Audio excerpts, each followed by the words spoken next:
Hello friends, അസ്സലാമു അലൈക്കും. ഇന്ന് ഞാൻ വന്നിട്ടുള്ളത് പഴവും അതുപോലെ തന്നെ ശർക്കരയും ഉപയോഗിച്ചിട്ട് സിമ്പിളായിട്ട് നമുക്ക് ഉണ്ടാക്കാൻ പറ്റുന്ന ഒരു സ്നാക്സിനെ പരിചയപ്പെടുത്താൻ വേണ്ടിയിട്ടാണ്. ഇത് നല്ല സ്വീറ്റ് റെസിപ്പിയാണ്, നമുക്ക് കാണുമ്പോൾ തന്നെ ഇത് മനസ്സിലാവും. പിന്നെ ഫ്രണ്ട്സ്, ഇതുവരെ നിങ്ങൾ ഈ ചാനൽ സബ്സ്ക്രൈബ് ചെയ്തിട്ടില്ലെങ്കിൽ ഒന്ന് സബ്സ്ക്രൈബ് ചെയ്തേക്കണേ.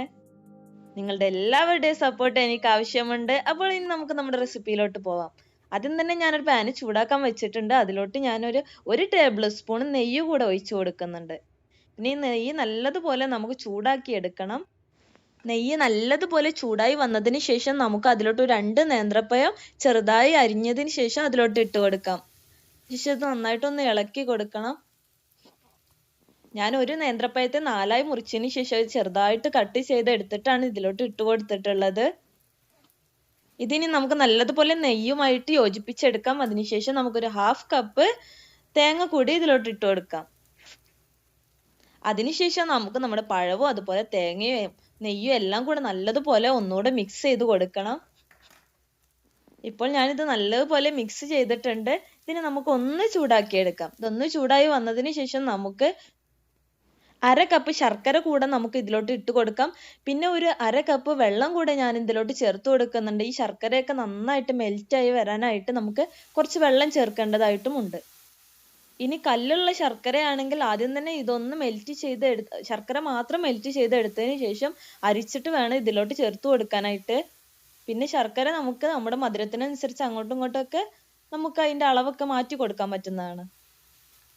നമ്മുടെ ഇഷ്ടത്തിനനുസരിച്ച് ചേർത്ത് കൊടുത്താൽ മതി ശർക്കര. പിന്നെ ഇതിലോട്ട് വേണ്ടത് ഒരു 3 ഏലക്കായാണ്. ഞാൻ ഏലക്കായുടെ കുരു മാത്രം എടുത്തിട്ട് അത് ഇട്ട് കൊടുക്കുന്നുണ്ട് ഇതിലോട്ട്.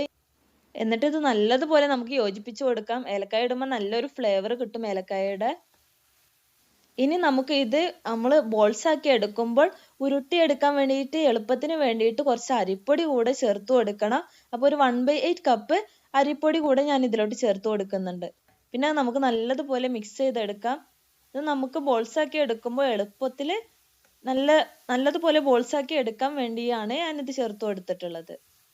നമ്മുടെ ഈ പഴത്തിന്റെ മിക്സ് ഇപ്പോൾ ഇവിടെ റെഡി ആയിട്ടുണ്ട്.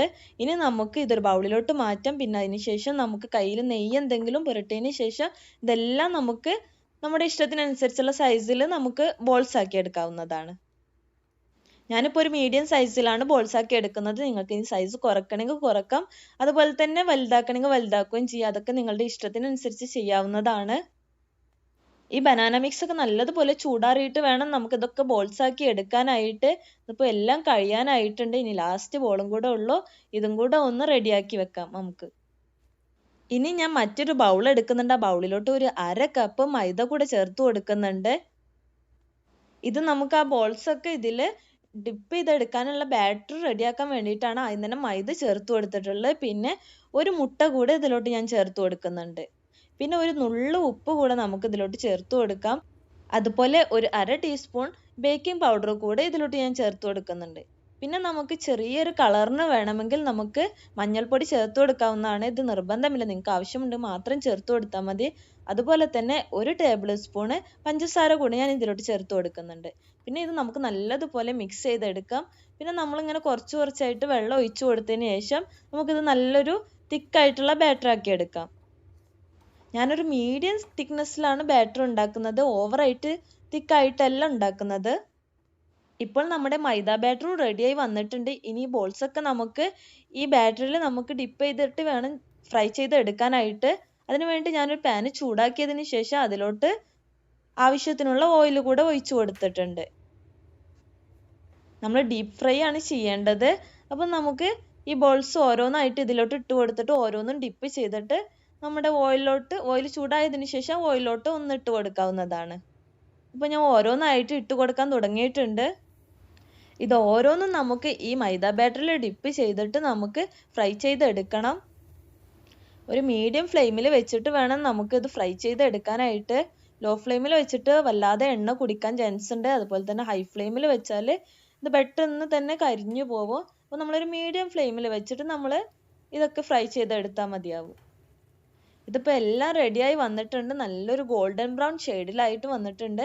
ഇതിനെല്ലാം നമുക്കൊരു പാത്രത്തിലോട്ട് മാറ്റി വെക്കാം. അതിനുശേഷം നമുക്ക് ബാക്കിയുള്ള ബോൾസും കൂടെ ഇതുപോലെ തന്നെ നമുക്ക് ഫ്രൈ ചെയ്ത് എടുക്കാവുന്നതാണ്. അപ്പോൾ ഞാൻ എല്ലാം ഫ്രൈ ചെയ്ത് എടുത്ത് കഴിഞ്ഞിട്ടുണ്ട്. ഇങ്ങനെ ഒരു ഡിഷ് നിങ്ങൾ ഇതുപോലെ ട്രൈ ചെയ്തിട്ടില്ലെങ്കിൽ എന്തായാലും നിങ്ങൾ ട്രൈ ചെയ്ത് നോക്കണം. നല്ല ടേസ്റ്റി ആയിട്ടുള്ള ഡിഷാണ്. അതുപോലെ തന്നെ ശർക്കരൻ്റെ ഒക്കെ നല്ലൊരു ടേസ്റ്റും ഉണ്ടാവും. നല്ല സിമ്പിൾ ആയിട്ടുള്ള റെസിപ്പിയുമാണ്. കുട്ടികൾക്കൊക്കെ നന്നായിട്ട് ഇഷ്ടപ്പെടും. അപ്പോൾ ഫ്രണ്ട്സ്, ഇൻഷാ അല്ലാഹ് നമുക്ക് ഇനി മറ്റൊരു നല്ല റെസിപ്പിയുമായി അടുത്തൊരു വീഡിയോയിൽ കാണാം. അതുവരേക്കും ബൈ.